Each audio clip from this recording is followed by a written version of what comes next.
करना आते, मोहम्मद के नायब जो बन करना आते, मोहम्मद के नायब जो बन करना आते, तो हफ्ते सहारों का क्या हाल होता अगर मेरे ख्वाजा तशरीफ लाते, लगन के बहारों का क्या हाल होता। अमीरों के मौला गरीबों के दाता, अमीरों के मौला गरीबों के दाता, अलियों के सुल्ताने शाहों के शाह,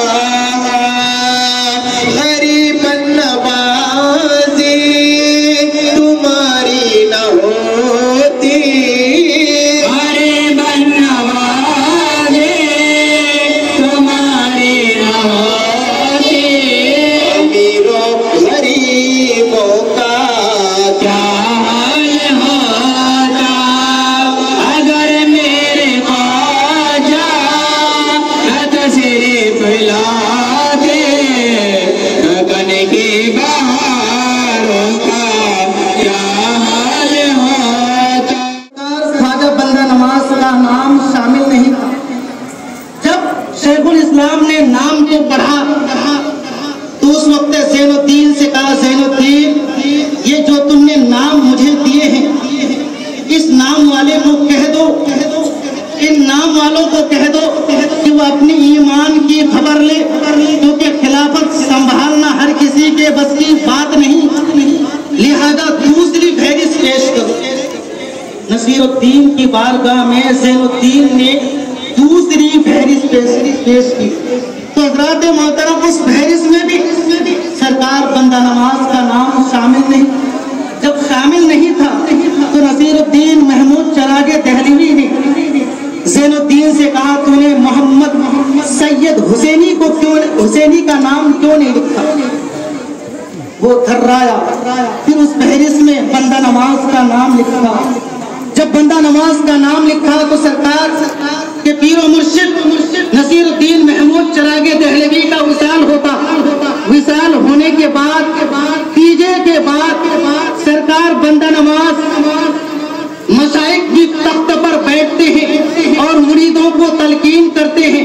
अब तलकीन जब करते हैं तो उस वक्त सरकार बंदा नवाज की उम्र 36 साल से कुछ ज्यादा थी।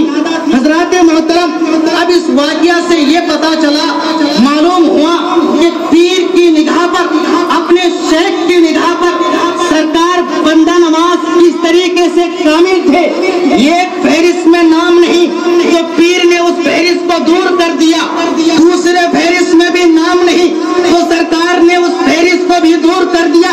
लेकिन सरकार उस वक्त खुद फरमाते हैं कि ज़ैनुद्दीन बंदा नवाज का नाम क्यों नहीं लिखा, कि तू बंदा नवाज का नाम लिख, मेरा हमनशी होगा, कोई और नहीं, कोई और नहीं, बल्कि वो बंदा नवाज गेसो दराज हो। बंदा नवाज गेसो दराज की शख्सियत किस तरीके से हजरात मोहतरम, इसी तरीके से बंदा नवाज अलैहिर्रहमा की जब तारीफ पढ़े, आज हम डॉक्टरों को दिखाते हैं, बंदा नवाज की तारीफ पढ़े तो मालूम चलेगा कि बंदा नवाज अलैहिर्रहमा की मजलिस में एक बारे में बात हो रही है तो डॉक्टर के पास इलाज कराते हैं। तो सरकार बंदा नवाज कहते हैं कि दवा में असर नहीं, कि जब तक कि उस दवा में अल्लाह तबारक ताला असर ना रखे, असर रखेगा तो उसी दवा से मरीज को सेहत मिलेगी, उसी दवा से मरीज को शिफा मिलेगी। तो इस बात को साबित करने के लिए बंदा नवाज कहते हैं कि मूसा अलैहिस्सलाम ने अल्लाह तबारक ताला की बारगाह में कहा था, हे मेरे रब्बुल आलमीन, क्या दवा अम्र तकदीर को टल सकता है, अपने तकदीर को हटा सकता है? तो अल्लाह तबारक ताला ने उस वक्त मूसा अलैहिस्सलाम से कहा, हे मूसा, दवा तकदीर को नहीं टल सकता, टल नहीं सकता। तो मूसा ने कहा, रब्बुल आलमीन, तो फिर तभी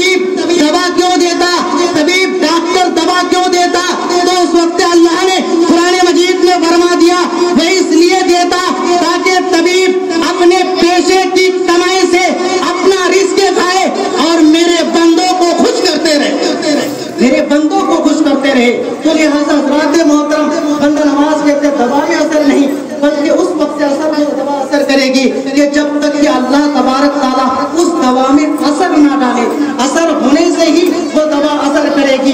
अगर असर ना हो, असर अल्लाह तबारक ताला ना डाले तो मरीज को कभी शिफा नहीं मिलेगी, बल्कि शिफा उसी सूरत में मिलेगी जब फिर अल्लाह असर डाले। हजरात मोहतरम, तो हजरात मोहतरम वली अल्लाह की चौखट पर बैठे हैं, वली अल्लाह की नजरों से दीन की तबलीग करते हैं। वली अल्लाह तलवारों से नहीं, बल्कि एक इंसान, एक आलिम, एक मुफ्ती सारे वो दीन की खिदमत कर सकता। इस तरीके से किताबों में एक वाक़या आता है कि एक हिंदू की बारात एक शहर से जब दूसरे शहर जा रही थी तो रास्ते में जंगलात थे।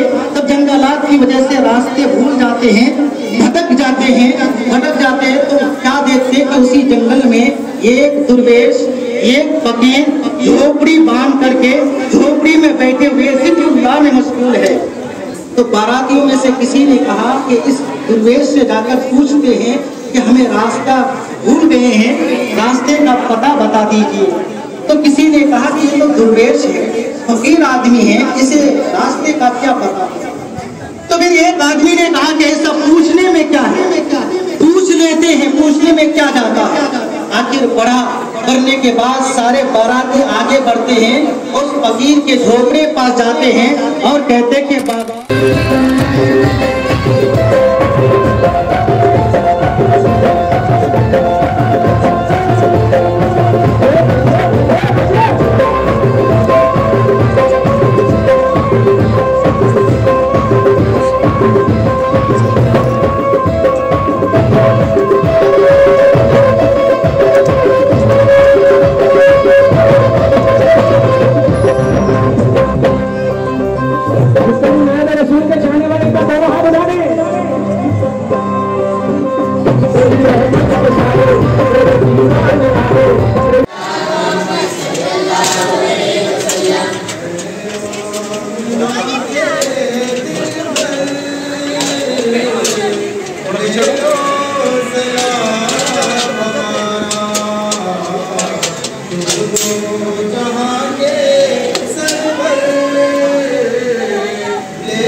इधर से